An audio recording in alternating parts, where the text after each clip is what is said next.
Hey everyone, this is Serge Dedina, the mayor of Imperial Beach, California, which is the last town on the California coast. So if you've seen the image of the giant border wall that's in the ocean, my town is just north of that. It's actually a really nice town surrounded by open water. But I want to thank all our South by Southwest attendees, I'm assuming are virtually around the world, and of course in Austin and around the country, for participating and attending this panel about rising coastlines.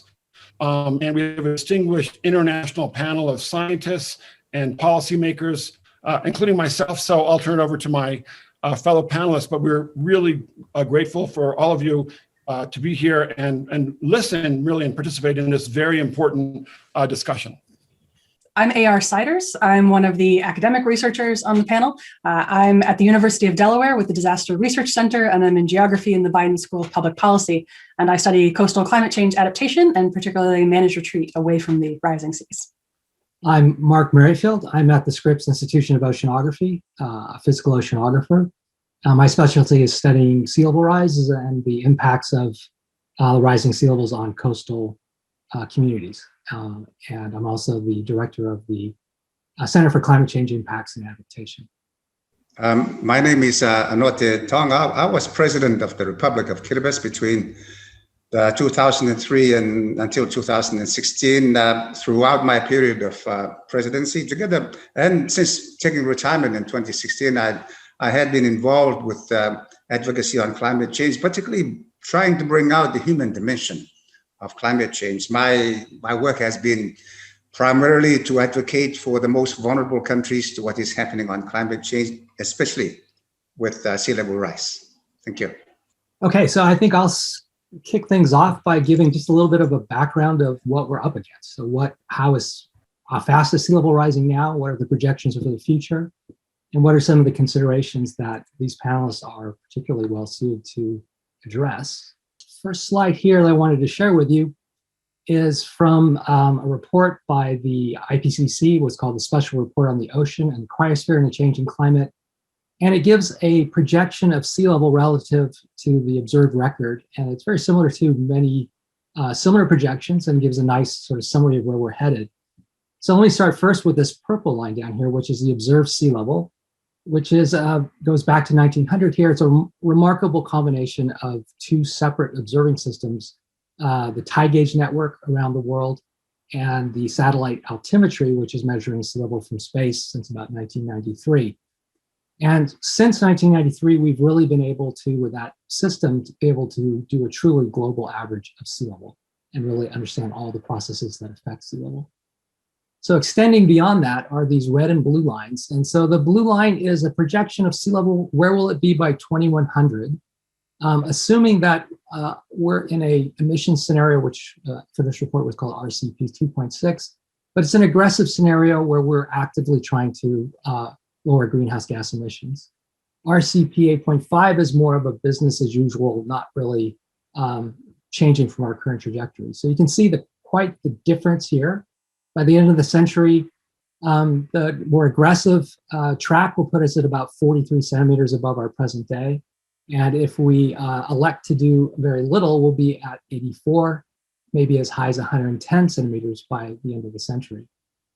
So we are looking at a situation where global sea level is going up at about 20, has gone up by about 20 centimeters since 1900. We know because of some other systems that I'll tell you about in a moment that land ice melt and ocean warming account for this rise, both tied to global warming.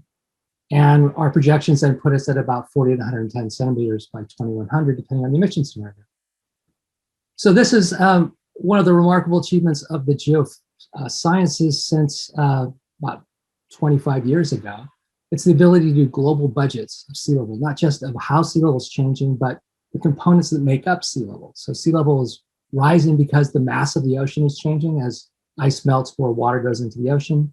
And it's warming, which causes the water to expand, and sea level is rising because the ocean is absorbing most of the heat that is entering their system through greenhouse gas warming. So let's dig into this projection to 2100. What is going to mean for different communities around the world? So on the right-hand side here is a plot which shows that the risk to coastal geographies by the end of the century. For each panel here, there's a right and a left bar. The left bar would be no specific or no aggressive adaptation changes made. So basically another business as usual situation where we just let things run as they are. The next one with the check above it would be as if there is a maximum adaptation strategy applied. And you can see at different levels of where the sea level is going to be, just how serious the threat will be, going from undetectable change to a very harmful change. So along sort of resource-rich coastal cities, which are able to spend resources to adapt, even in the worst case scenario, it would be sort of a moderate to high risk by the end of the century. On the next one over, we can see that adaptation strategies would have a pretty profound effect, keeping things at a pretty manageable level. An urban atoll island is a considerably different story. Without any adaptation strategy, by the end of the century and under the worst scenario, we'd be in a very high risk situation with profound consequences. And even with adaptation strategy, the future is quite dire. And so on for large agricultural deltas and Arctic communities. We can see that there is choices to be made here, not only in how the emission scenario plays forward into the century and where we'll be in terms of our sea level curves, but also in our efforts to adapt to these changes. So what are the main issues facing coastal communities? The first one is, as the sea level rises, at some point, it's just going to permanently flood, or the land will be permanently submerged. We'll see enhanced flooding during king tides and high storm events. They'll be more and more frequent as sea level goes up, causing almost every high tide to become an issue. Coastal erosion of beaches and coastal land will increase as the water rises. There's going to be changes to coastal ecosystems that we are already seeing.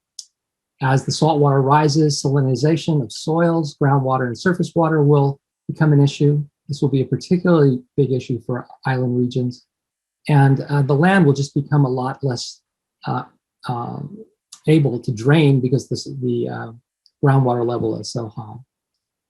This one is a scary plot because that was out to 2100 where we saw, well, there's a difference between the scenarios, but they're sort of in the same ballpark. This shows what happens if it just remains unchecked going forward. Again, the blue line here going forward is sea level rising out to 2300. This is under a very, very aggressive emissions reduction scenario, and then the red line business as usual. So you can see that it's not only an issue of getting out to 2100, but as we go farther than that, we're talking about a world that is completely changed, where we're seeing a coastal zone flooded with 3 meters of sea level rise will profoundly change the landscape of our coastal environments, compared to a situation where with effective emissions controls, we can keep things at a manageable level, even out several centuries in the future. Just a word of what we're doing at Scripps. So these are all global predictions, and the issue is, how do you downscale this to your backyard? What's happening, and how can I use this information for planning and projection purposes? So here's a study we did at Imperial Beach where we're looking to understand the causes of flooding for what today's flood risk is, and then to use that information to improve projections going into the future. So that requires a fairly intensive, at least for us, a fairly intensive observational component where we're using remote sensing, in situ sensors in the water, sensors across the beach, all trying to understand how waves propagate across the shoreline, how the beach is changing, and how that water gets overtops coastal barriers and into the city.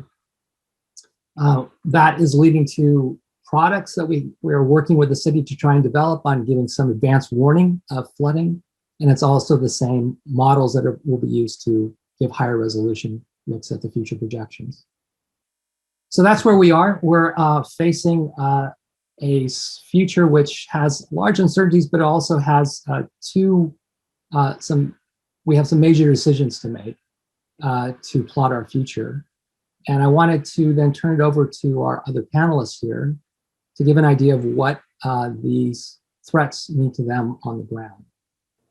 Well, thanks, Mark, for that great overview. And, so let's set the stage. Imperial Beach, California, probably the only blue collar, working class, majority minority, mostly Latino beach town left in Southern California, being buffeted by sewage pollution from Mexico and enduring an economic crisis that we've been enduring for a long time because we're a blue collar beach town. And so I say that because, we're an unusual city, and because of our unusual status as a town that has financial needs and our residents, the issue of coastal sea level rise and coastal flooding has serious repercussions for our city and our capacity to serve the needs of our residents, right? Because we're dealing with sea level rise, something that we didn't cause, but we have to pay the price for. And so, we're 4 square miles on the US-Mexico border. The south end of our town is a national wildlife refuge, one of the last and largest remaining saltwater marshes left in California, the Tijuana estuary. We have the Pacific Ocean to the west, beautiful surf, big surf, a good surf beach. To the north, we have South San Diego Bay, which is also a national wildlife refuge. So we're surrounded by water on 3 sides. And as someone who's grew up in Imperial Beach, I've seen the changes over time. So let's set the stage. It's January 19th, 2019. I'm standing on the end of our town at the beach, watching a storm offshore produce 8 to 10 foot surf with elevated tides. It's king tides. I'm there because Mark Merrifield and his team of scientists from the Scripps Institution of Oceanography predicted, using the model that Mark talked about, that we would have that flooding, which allowed us to alert our residents, have our firefighters and lifeguards on hand, our sheriffs to close off certain street ends. And I got hammered. I was busy talking to a reporter, got hammered by a wall of water that washed across the beach. Luckily, I was a lifeguard and a surfer, so I wasn't worried about drowning. But the end result of that was that wall of water pushed sand from our beach into the estuary, covering an area that is federally protected. But the federal government was closed, was shut down. There was a government shutdown. So it cost Imperial Beach tens of thousands of dollars to clean up that mess for the federal government because they wouldn't do it and they couldn't do it. And what I thought at the time was, right, sea level rise, coastal flooding, the federal government couldn't do their job. And so now my blue collar city had to do it. And that's less money that I have for my kids in the junior lifeguard program or swimming lessons for my kids, 30% of who live in poverty. And so to me, that was the essence of what we're dealing with. This climate crisis impacts people who have the least, the most. The people that can't afford to deal with this are the ones who suffer the most. They don't have air conditioning. They can't move their homes. They can't find another job when they lose their job. And then my city can't fill in that money that we don't have with an offshore bank account or lots of our hotel revenues, because we only have one hotel. And so that's the very real issue. So the question becomes, how do we address this? And I'll get to that quickly. First, we started looking at, in 2014, we did a sea level rise impact analysis in partnership with the state of California, and partnered some really great scientists, and our entire community got involved, had meetings with hundreds of people attending. Back then, people didn't say they didn't believe in climate change, at least publicly. And what we found was that 30 to 40% of our town in the next 100 years will be impacted and underwater, basically, will be impacted by coastal flooding. That's 40% of our roads. That's 30 to 40% of our sewage infrastructure, our water infrastructure. And so if you're a small town mayor worried about money, what you say is, wow, it's going to cost us a lot of money. And then we had an economic impact study, and what we showed was could be up to $150 million just to deal with what's going to happen on the public beach, not private property, public infrastructure. So then what do you start to do? Well, we started making plans immediately to retreat our public infrastructure, to start looking at moving our sewer and water lines away from the beach, right? Costs a lot less money to do that now than in the future. So we were engaged in doing that and changing some of our planning with the state of California. So that's the first thing. Second thing what happened was we said, well, it's going to cost us over $150 million to address damage that we didn't cause. But we know that the world's largest fossil fuel companies caused that, have played a major role in causing climate change and sea level rise. So we joined a group of cities and counties in California, San Mateo County, Marin County, Santa Cruz, Imperial Beach, and others. And now that includes Baltimore, the state of Rhode Island, I think the city of San Francisco, New York, and to hold fossil fuel companies accountable under the law in a court of law for causing climate change. And the argument, and people have asked, what do we want? We want them to pay for it, because I can't afford to pay for the damage that those companies have caused. And the issue is sea level rise, because right now my kids are paying for it. Our residents are paying for it. They're paying, it's a tax on them. We're taxing the poorest people to basically cause, to pay for the damage that the world's largest fossil fuel companies have caused. So that was the second thing. The third thing is, if you're a small town mayor, and I'm a geographer, just the background, a geographer with a PhD from the University of Texas at Austin. So I remember South by Southwest when it was a small event. You want to partner with the world's best scientists and oceanographers to figure out what's happening in your town. So the technological sort of science piece in terms of predictive modeling for cities like ours is critically important. I think Mark, in his usual manner, understated the importance of this. But basically, we need to have tools like this around for every city and every population center around the world, so that Mark and his colleagues and other scientists can help them, alert them to when these storms are coming and what kind of storm surge they can affect. That could save tens of thousands or hundreds of thousands of lives. And then finally, my town is surrounded by coastal wetlands. And what we've realized is that coastal wetlands are now huge carbon sinks, sequester all kinds of what we call blue carbon. And so when we think about infrastructure bills, we need to do everything we can and possible, and that's what we're doing in Imperial Beach, to restore and enhance those wetlands so they can help absorb the emissions, carbon, but also help to deal with the rising seas. So I'll end there, but this is a serious issue that's affecting cities across the country and obviously countries around the world. And if we don't get on this now, we're going to be paying a lot more for it later. Thank you.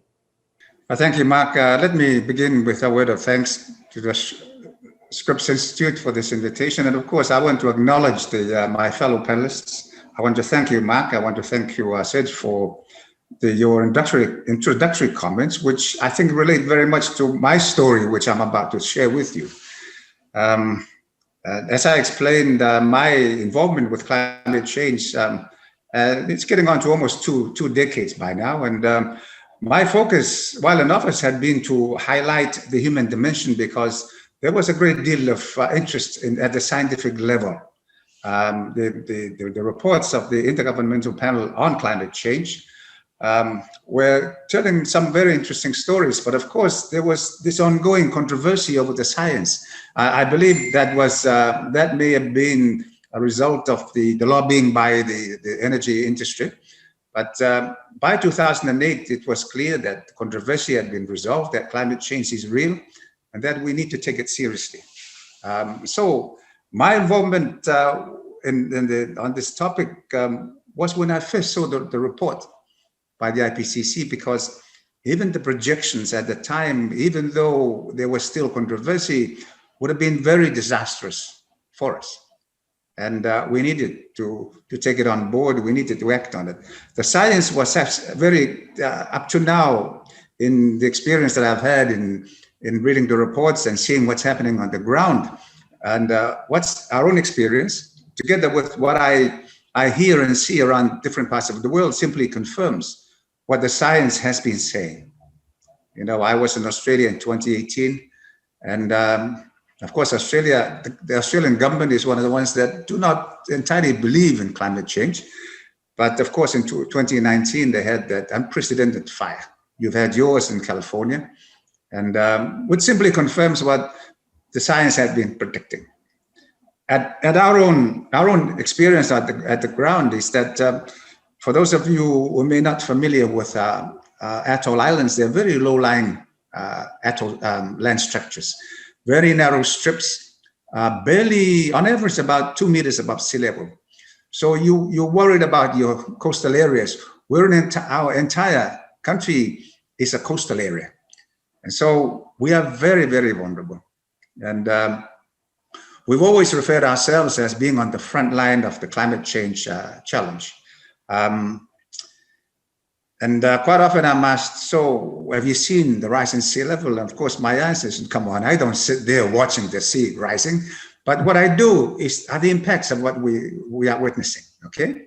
And so what it is that we are witnessing, okay? We have communities, villages who had to relocate because the village community is no longer viable. They've had to relocate somewhere else on the island.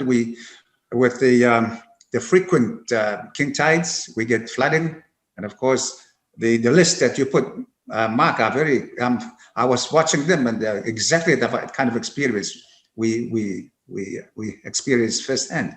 You know, the flooding, the contamination of the waterlands from which we draw our potable water.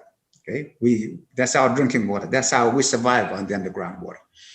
And because we don't have rivers, of course, we don't have any other source of water. And of course, the destruction of food crops, these have been happening and continue to happen. Destruction of homes, and sometimes very severe flooding. We've had some very serious cases of severe flooding with the storms that come from the south. You know, because we're not supposed to get the storms, so we're on the equator. So theoretically, we're not subject to storms, but we are beginning to experience storms. And in 2015, we had a storm that hit the southern Pacific Island countries in Vanuatu, actually went back north and flooded all of the islands of Tuvalu, flooded our southernmost islands severely, but the rest of the islands also more than they'd ever been flooded before, resulting in the destruction of food crops, food trees, which had been there for decades. So this would have been one event over a few decades. So these are the things that we are experiencing, and it's a daily occurrence. It's getting more frequent. But in response to the question, you know, have you seen the sea level rise? And I said, no, but what I have seen in my home, because I live on the ocean side, and in about 30 years that I've been there, maybe, over 20 years, 30 years, I've seen the waves come over a piece of coral head. And so previously, it was just small waves. Now they're huge waves. And so this is happening. There's a lot of building of seawalls to protect the infrastructure, your homes. My home is protected by seawall, which I've had to build, because if I do not do that, my home would be washed away. And so these are the experiences that we are going through, and matching that experience together with the science and the predictions, we really have serious cause for concern. And on the basis of what the IPCC had been projecting, which have been regarded as being somewhat conservative by other reports that I've since read,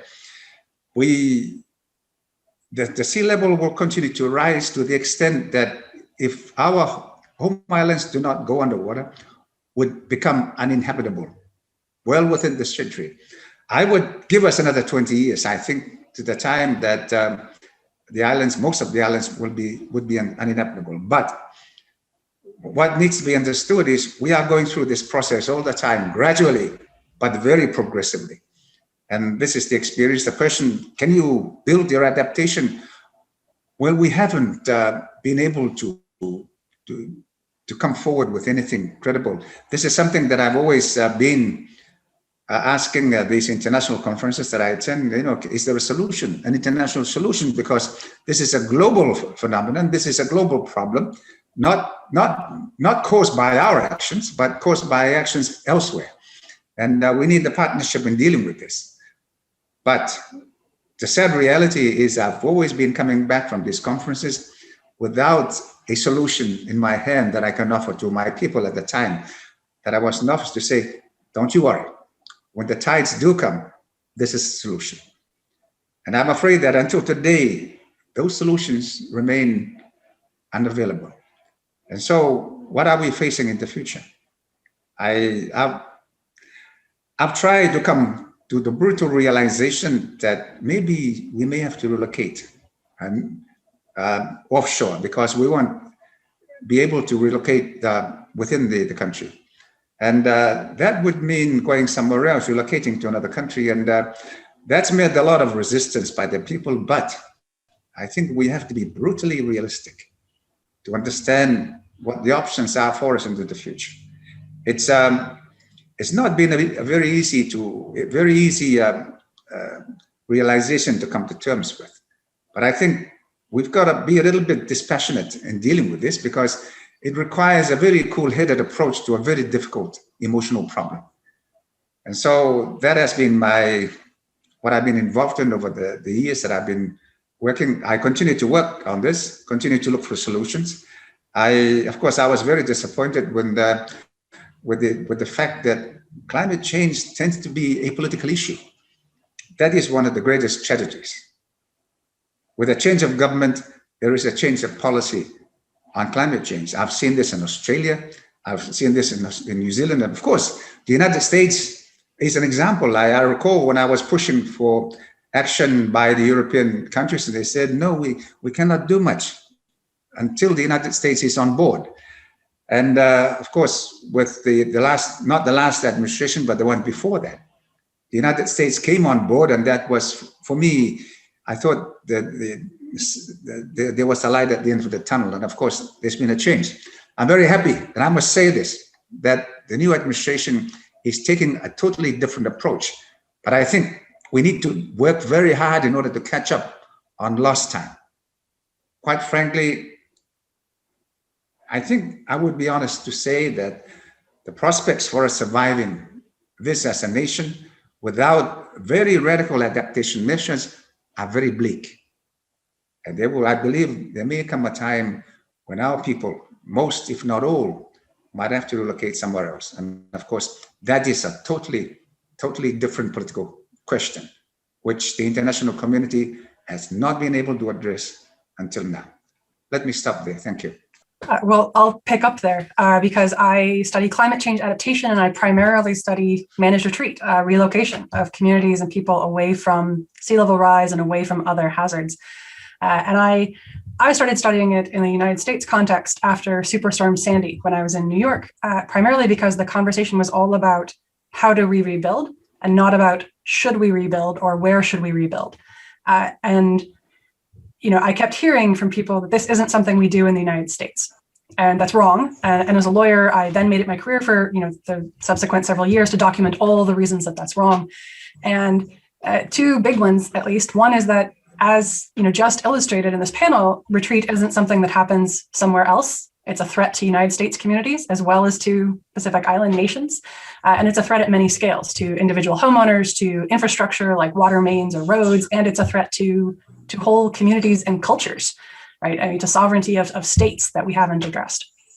And so it's a major issue. And when I say retreat, I'd like to differentiate between two types of retreat: unmanaged and managed, right? Unmanaged is what we see mostly when we talk about when we see retreat happening. We see people who major disasters destroy their home and they leave. They're sick of being flooded for the 10th time in 10 years, or their crops are inundated, or the soil is poisoned by too much saltwater intrusion and they can no longer stay, and so they leave. We see people just abandoning their properties and moving away. And then we also see managed retreat. We see government relocation programs that can be on the terrible end very forceful, right? Slum clearance or displacing entire communities, or we can see ones that are very helpful and trying to help homeowners sell their homes to the government. They turn their land into open space and move out. We see a whole range of options here. And what I want to suggest is that one of the reasons we need to start thinking seriously about managed retreat is because we want to prevent unmanaged retreat. We want to give people support and we want to give people options. And we don't want the best option in their life to be abandoning their home and moving away with no help or no support. We want there to be a support system to help them when that becomes the reality that they have to face. And for a lot of places, they are going to have to face this. This is something we see all over the world. There are examples of managed retreat happening in the United States, in Canada, in Brazil, the Philippines, Indonesia, New Zealand, Nigeria, Austria. This is happening all over, sometimes because of climate change, sometimes because of natural hazards that are being exacerbated by climate change. We're going to see it more and more, and we need to learn from these experiences so we can do it better. The second reason that retreat isn't a somewhere else problem is that it doesn't have to be a problem. We frame it as a last resort option. We frame it as a problem. And some of the examples I just mentioned are absolutely problems. Retreat is a problem when it is forced on people, or when retreat does nothing to improve the quality of their lives and nothing to help communities achieve the things that they value. But it doesn't have to be that way. It can be something that helps them. And I'm going to say some things that seem obvious, but that I feel need to be said. the world is changing. Climate change is one source of that change, but it is not the only source of that change. When we think about the world is very different today than it was 100 years ago. And that's a good thing. Some of those changes have been for the worse, but most of those have been to the benefit. And in the next another 100 years, the world will be different again, even if we stop climate change tomorrow. And so what we face when we think about climate adaptation is not how do we prevent change, it's about how do we choose what change we want to see. It's about how we choose what we're going to save and bring with us into the future, what we're going to purposefully move somewhere else, and what we're going to let go. Those are the choices we get to make. The choice we get to make is not to stay in stasis and stay exactly where we are. And frankly, that's a bad decision for a lot of people anyway. When we think about maintaining the status quo, we also have to think about who is that good for? And it's not good for everyone. So climate adaptation is not just a chance to deal with the risks and the hazards being promoted by climate change. It's also an opportunity to think more generally about how do we want to use the impetus and the drive of climate change to do something better, more holistically speaking. Right? How do we design cities that are not only flood-proof, but also equitable, with affordable housing, with good livelihoods, with nature-based access to green spaces? Right? It can't just be about preventing the harms. It has to be about leveraging the goods as well. And so when I think one of the reasons I'm excited about the prospects of moving and relocation is in some places, this will be the right answer. It won't be everywhere. Some places have very strong ties to the land, and they culturally, historically, because of personal connections, whatever, they need to be exactly there. But for many people, they don't need to be on that particular parcel of land. They could be a mile away and still have this kind of life that they want to live, and maybe even in a better way. One of my favorite quotes about retreat is from US Marine Corps General Oliver Smith, and he led a very large retreat during the Korean War, and he says in a very Marine Corps way, he says, "Retreat, hell, we're just advancing in a different direction." And it's so wonderfully military, so hoorah. But it's also really important, and it gets at a really important question, which is that if we are retreating, we can't just be stepping back. We're actually moving in a new direction. So the question is, where are we moving? And so to anyone watching this when this airs, the question is, what do you want us to be achieving? Where are we heading? What do you want your community to look like in 100 years? By 2100, 80 years from now, 2100. Anyone with small children, your children will be alive in 2100. So what world do you want them to have in 2100? And that's the world we have to start building today. And that world probably means some big changes between now and there. And so when we think about that, 2100 is launching, the United Nations is launching the decade of ocean science. And they have this catchphrase of the science we need for the ocean we want, which is a wonderful phrase. What is the ocean we want? What is it? What's the coast we want? Right? Is it a coast full of cement walls that are 6 feet high, 18 feet high, 20 feet high in some places to defend against not just sea level rise, but the waves from storms that are coming? Is that the coast we want as a society, as communities? Is the coast we want homes that are elevated 20 feet above the road, where they're hard to access for people in wheelchairs or people with mobility issues, where you don't lose that front porch culture of people talking to each other? Is the future we want one with raised roads and floods into basement apartments? I mean, I'm saying these things because I don't think they're the future we want, but I think they're the future we're building. If we don't want a future with 20-foot cement walls, we have to stop building cement walls. If we don't want a future with houses raised 20 feet above the ground, we have to stop doing that.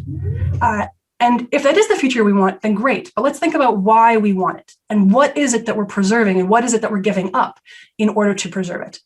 In some places that will make sense. We'll say, no, staying here is so important that we are willing to give up access to the coast. We're willing to give up a healthy beach. We're willing to give up that community connection because it's so important to us.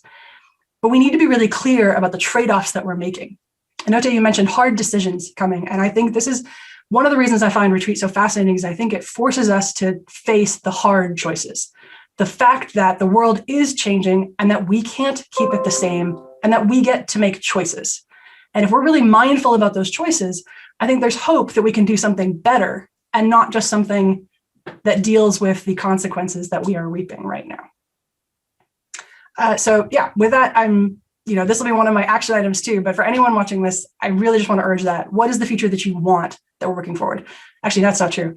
I will add one more thing, which is that recently I've been working on a project with about 100 other international scholars, and it's called the Global Adaptation Mapping Initiative. We've reviewed over 1,500 academic papers on adaptation around the world, looking at the level of adaptation. And what we find is that adaptation tends to be small scale, slow, and really not very in depth. And this is my take on this, and I don't speak for all of my co-authors here, but the scale of adaptation that we see around the world does not in any way match the threat of what's coming. We're rearranging deck chairs on a Titanic, we're fiddling on the margins, and we're not dealing with the core issues. In the United States, we're looking at moving 1 or 2 houses here and there. We're not dealing with the fact that large cities are exposed. We're not talking about the scale of the issue that we need to be thinking about. And if we started thinking bigger picture, we might also start thinking more creatively. So rather than coming up with like, really is the most creative thing that we can come up with in the United States is to build a concrete wall around a big city?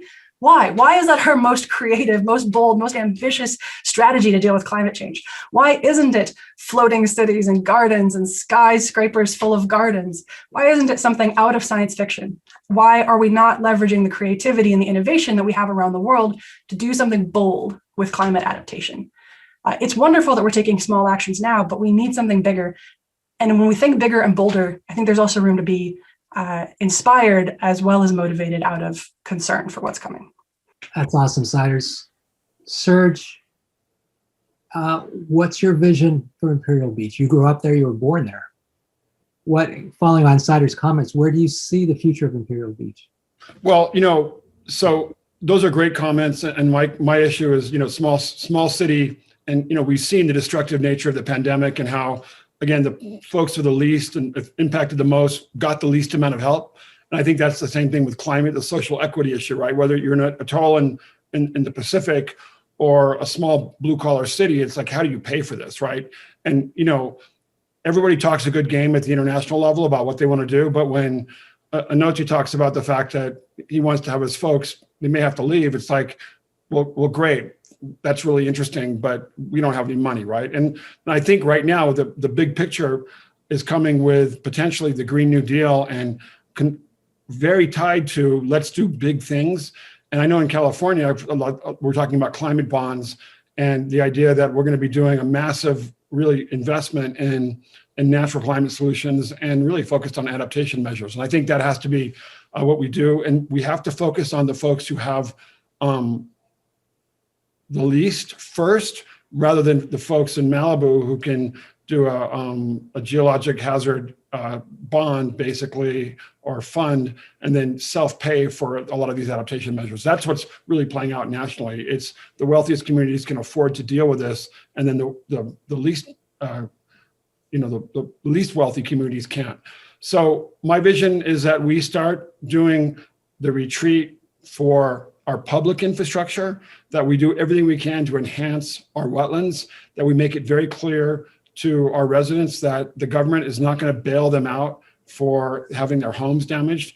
And we had a significant round of surf in January, some very big winter storms and consistent surf that caused some pretty significant erosion. And we had some revetment in front of people's homes fall down, and they said, oh, well, when's the city going to pay for it to fix it? And we're like, no, that's not our problem. We don't pay for that. But here's the link to the California Coastal Commission permit. And I think there's a lot of disconnect for people that really think that somehow the government's coming to the rescue, because the government has come to the rescue and bailed out Houston and cities around the country when these storms happen, without doing the kind of adaptation measures and then infrastructure measures they need to do to deal with the next storm. So, my whole thing is, who's going to pay for it? We need to make sure that the cities like mine have funding, and then we can address this, but it's going to take, some good planning and cities proactively getting funding now to deal with some of the public infrastructure. But the private stuff on private housing, that's a whole other issue that right now my city doesn't have the capacity to deal with. I wish we lived in a society where the checks were coming from the federal government, but until now, that hasn't happened. And so we're in a tough place. But I think when the pandemic was going to happen, California was looking at floating a climate bond. I think that may be delayed a little bit, but I was hopeful that there may be some hope coming for our city. And then finally, my vision is that the people who caused this, the fossil fuel companies, they pay up. They pay my city and other cities around the world for the causes the damages they've caused. And I think these court cases may make that happen. I think that's a fantastic surge in that the equity piece is so important, and it's something that we often hear at a very theoretical level, and it's hard to make that concrete. And I think it's that having that as a priority, knowing that what you want for communities, we want to make it more equitable, we want to help the people with the least, it can make really different decisions. There's a huge controversy going on in Texas right now, in Houston, because one bond measure passed for flood management, and wealthy neighborhoods that had historically gotten more of the funding thought they were going to continue to get the funding. But the town council had recently decided that they were going to make equity a priority. And so instead, the money is now going to go to a historically Black neighborhood who has not gotten disinvestment, or has not gotten investment, right? Has been ignored for decades. And so, as you can imagine, there's a huge controversy here. But I think it's really important that when that becomes a goal, not just we're going to prevent risk, but we are actively going to try to address equity and help address some of these wrongs, it can really change where the money goes and how decisions are made. And I think it's important to keep in mind that it's not just lip service if we do something concrete about it. So I think that's a really great vision to have at the core. Yeah, the only thing to remind you is that, and I know, we all know this, that beachfront property owners in the United States, or at least in Southern California, are some of the wealthiest, most powerful people with an army of lobbyists and lawyers, and so they can spend a lot of time fighting to make sure that their voices are prioritized, right? And I think what's been great about the California Coast Commission is they've acknowledged, and I think there's a movement in California to say, the rest of the state actually owns the beach too. So we need to make decisions for those folks who don't live on the beach, but love the beach and need to have access to the beach. And I think that's the missing element that I forgot, is we prioritizing public access, Mark. And I think that's really critical to make sure that everything we're doing is about making sure that the 99% of our folks in our city who don't live on the beach can have access to the beach regardless of what we do, that resource is paramount. And I think we've seen during this pandemic that family, friendships, and nature, really, and economic well-being matter, and health, the essentials, what we emerge from as humans, right? Love, peace, matter more than ever. And that's access to the beach is critical, and that it plays a fundamental role in our society. If I make a very short comment on this issue of climate justice, it's an issue that we have been pursuing for quite a long time at the international negotiations level, trying to find some way of assigning responsibility and liability where it properly belongs. And it's not been easy to do that. And even in Paris in 2015, we almost got there, but not quite. And it doesn't seem likely that the countries like ours who are going to suffer the most will be able to get any kind of support in dealing with the impacts of climate change. As I said, from my own experience, I've been attending conference after conference, and this is a question that's never really been answered. And I know the Green Climate Fund has been set up, but it doesn't answer the question. And so I've been in arguments with other leaders who argue that before as we were moving to the Paris discussions in 2015, that they could not afford, because we, the small island countries in the Pacific, were going for 1.5 rise in global temperature, rather than 2 degrees. And our neighboring countries, who are developed countries, said, no, we can't afford to go less than 2 degrees, because it would be too damaging for our economies. And I was there listening to all of this. I said, come on, I don't believe this. And I said, yes, I'm hearing what you're saying, but you've got to understand where I'm coming from. It's about the survival of our people. It's not about the welfare. And so these economic costs, which were so much debated and argued on the climate issue, they've never come up as we try to confront the pandemic. Look at the economic damage that's been done to all economies. All of the things that we were scared we were unable to do, it happened of its own accord with the COVID-19. And so they were doable. We're not committed to doing it. And my take is simply because there are those who believe they benefit by what is happening on climate change. And there's a lot of resistance to putting into place the remedies because they see this as a threat to what it is that they possess, the power, the wealth, and whatever it is. And so we need to go back to our sense of values. We need, whether we can do that. But I think what is coming to be realized, because when I was talking about climate change, I said, climate change is an existential threat for countries like mine. No other country was saying this, but now almost every country is saying it. And they're saying it is civilization as we know it is on the verge of extinction. But I think it was always obvious, because what happens to those on the front line, as they fall, others will come on the front line, and it will continue to happen. But I think it's a bit late to be doing this now, but we need to work very fast. But I think it's I was a politician. I blame our political leaders because they continue to prioritize their national political agendas ahead of the survival of humanity, the survival of our planet. And I think that's been the problem, very short term. And I always say in jest, but I think in reality, in many ways, that our politicians think about the next election, never about the next generation. Let's move then to what can we do?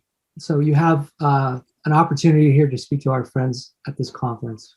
What is it that you would recommend that people can do if they're passionate or want to make a difference on this issue? Cyrus, you want to start? Get involved politically, not just vote, but vote, attend your local planning meetings, see what they're planning. Are they planning to build the new affordable housing inside the floodplain? Are they planning, to build glass-walled subway stations in a heat-prone area? What are they planning to do? Get involved. It's the best way to engage with your community and think about what you want for your community in the future and to have your voice heard. You need to find a way to make your voice heard, because I think that's the only way we will push our political leaders to do better, is to make voices heard, right? In every election, in every issue that we possibly can to push that agenda. We have to do that. And to a domestic audience, to the United States at least, I would say read climate fiction. And I say that because some of the great climate fiction that's coming out right now really pushes what the future could look like, for better and for worse. And as people, we often have a really hard time thinking beyond, Anote, as you say, the next election, to the next generation. And climate fiction can really help us to think about what the world could look like, what we could be leaving to the next generation. And again, for better or for worse. And so if you are having trouble answering the question of what you want your community to look like in 100 years, climate fiction is a great place to start, where you can see what other people think the world could look like in 100 years and to say, I want that or I don't want that. So that's a suggestion. So, in terms of what we can do, there's some specific things that we can do to ask for the Biden administration if you're in the United States, and that's to really support what I would imagine an infrastructure bill wrapped in the Green New Deal, which specifically will have, I would hope, funding for climate adaptation, natural climate solutions. And what does that mean? Simply helping to do the kinds of things that we can do naturally in wetlands, for example, and doing things like dune restoration projects, all the sort of low-hanging fruit. Those are really important things. If we had a national project to do that, that would make a big difference for a lot of communities like mine that don't have access to those resources.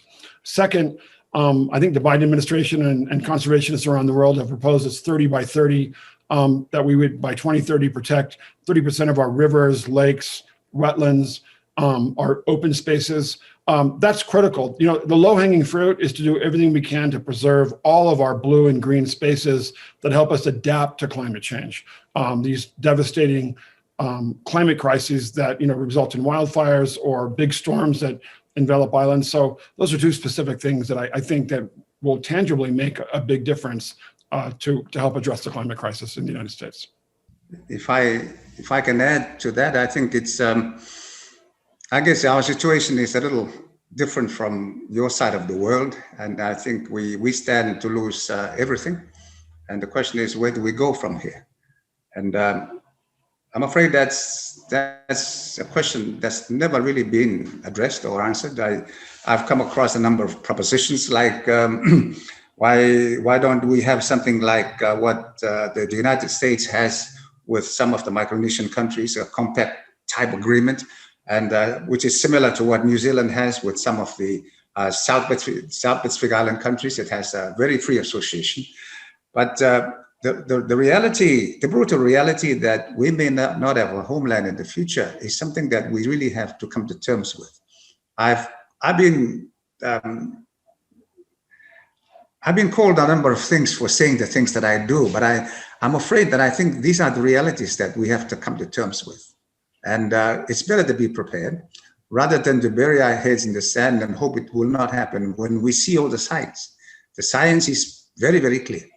And until we can mobilize the resources to build the kind of radical adaptation that we need to do, I don't know, some of you may know, I'm on record as having looked at the possibility of floating islands. Okay, they're crazy ideas, but we're not left with a lot of options.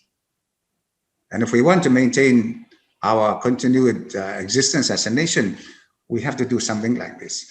We have every reason to do that because we have a huge exclusive economic zone, which is huge in marine resources, both living and mineral resources. So we have the resources to build that. We just have not been able to exploit the resources in order to mobilize them to build that resilience.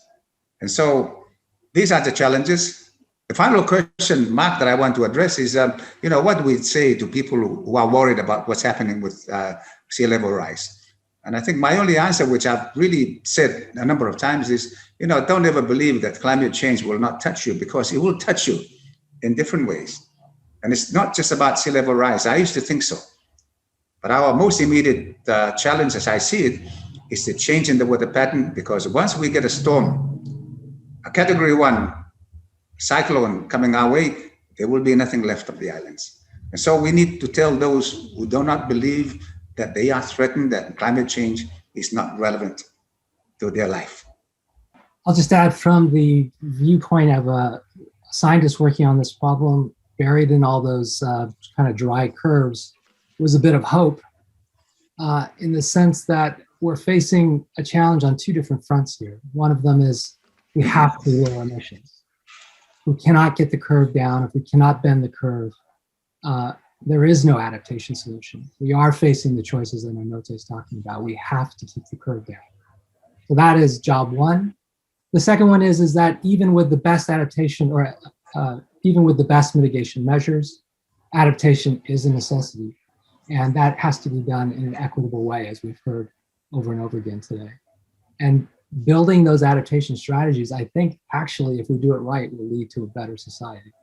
So I have some hope here that people will act fast enough and with purpose and with conviction that we can bend the curve and avoid the worst of these possible scenarios we've been talking about. So in closing, we just want to encourage you to share the information you learned today with your networks, to continue raising awareness for the reality of sea level rise and the real human impacts we are facing. Thank you.